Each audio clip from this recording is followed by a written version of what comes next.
जय बजरंग बली जय। कहल बाजे बाल न बांका कर सके जो जग बैरी हो, जाको राखे साइया मार सके ना कोई।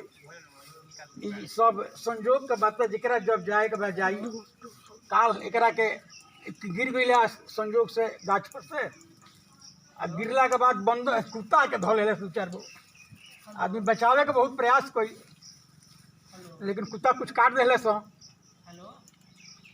एगो और बात बा, कहल बा जे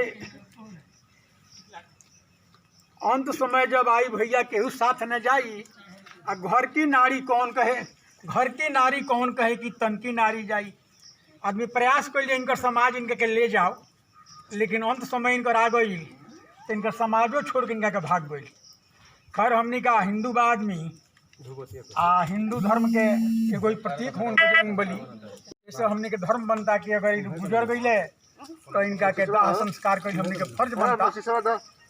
देख अगरबत्ती दा सुन, इनकर परिवार यहाँ रहित नु तो हमनियों पर हमला कर दी, आसमशान घाट इनका के ना ले जाए दी, लेकिन कह जे परिवार हमनी के मौका